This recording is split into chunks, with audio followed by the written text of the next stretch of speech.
Hello Stagecraft class. Today we're going to be looking at pneumatic tools. So when we say pneumatic tools, what we mean is tools that are powered by air.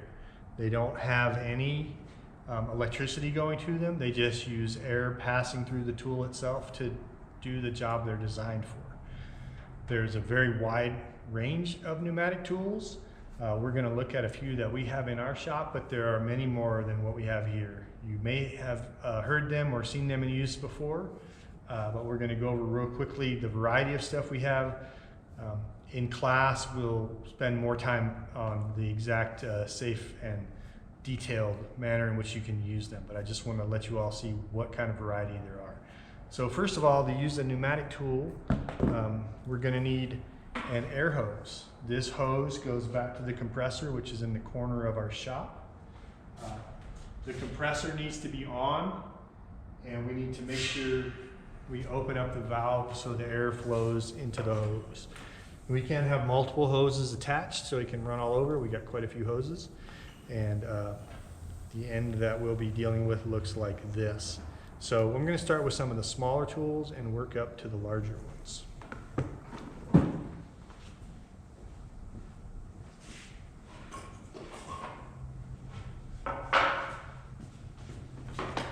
Forgot to have a board or two handy so we could use them. So the first thing we're going to look at is a little fabric stapler. This guy just uses small staples that are very similar to the types of staples you might put in a stapler in your desk. They're known as T50 style staples. They're used in a pretty popular hand stapler as well, and they can come in many different lengths.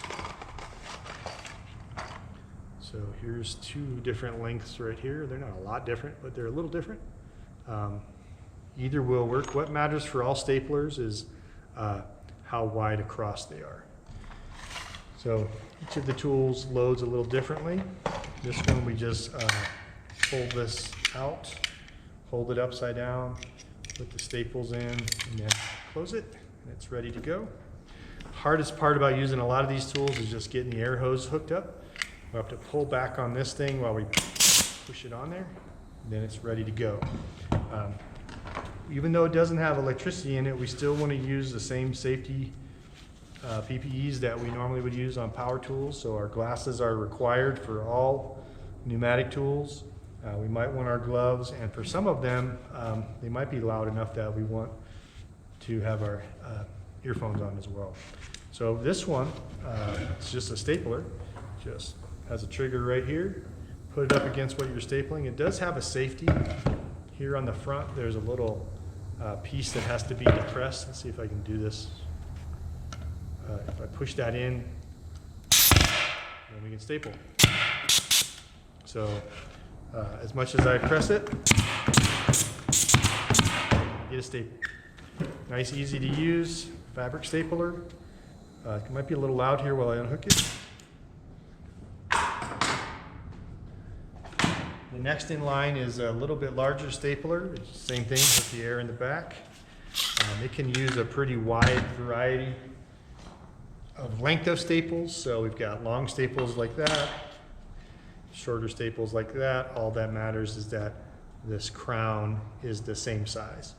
So we can put some short staples in this one. These staples are strong enough to put pieces of wood together. So we use this kind of thing sometimes for putting flats together. Works just the same. It's got a safety on the front where that little orange tip is. If the safety is not depressed, it won't shoot. But once I push that down, it shoots.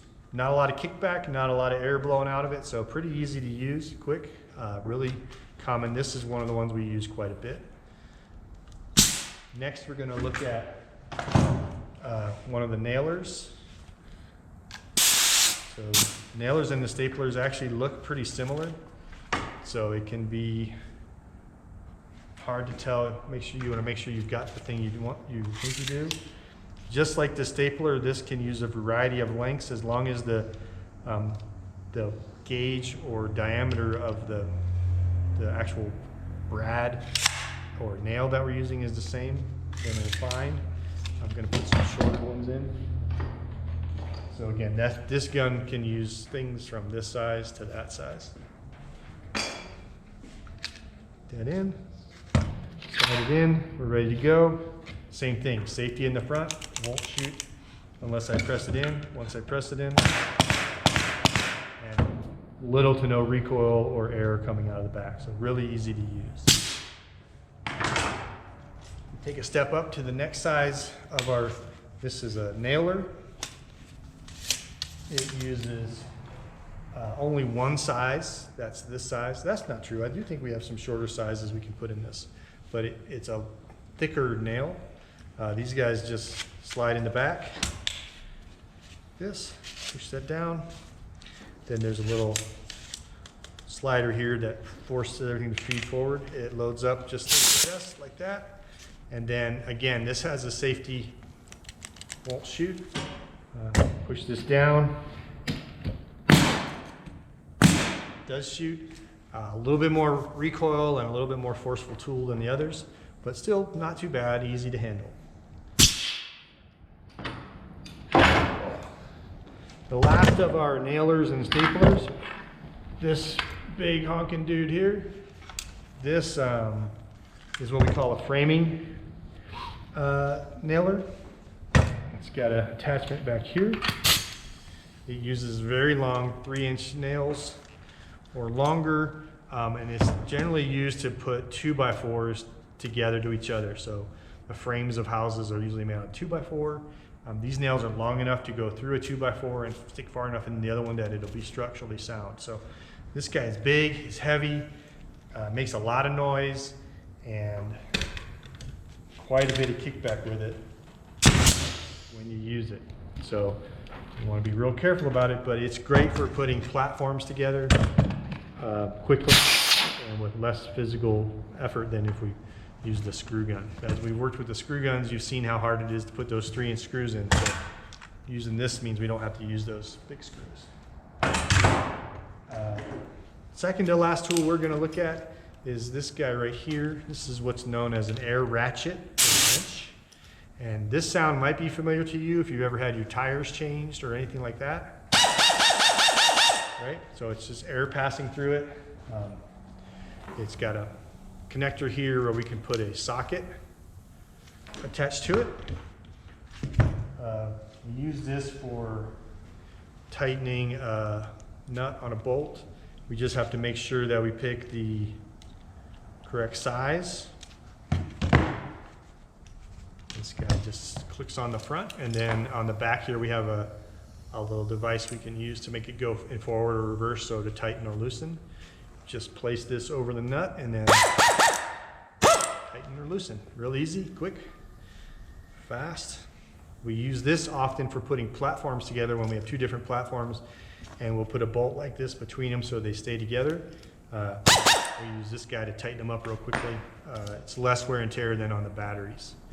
And then the very last one we're going to look at, and everybody's favorite, is this little guy here. And all this is a little nozzle that shoots out air, and it's what we use at the end of the day to get all the sawdust off us in the shop. With these guys, you just want to be careful you don't aim at your face. There's enough pressure here to really damage your eyes, so if you're cleaning off your head or your hair, wherever, just be conscious of what you're doing. Okay, so those are the air tools we use in the shop. You'll get a chance to use them on the week that we use them in the shop, and then they get used fairly frequently on our show builds. So we'll go into more detail when we use them, but that's an overview of pneumatic tools. Tools powered by air, not electricity, wide variety, and they're used pretty commonly in the shop. That's it. I will see you in class.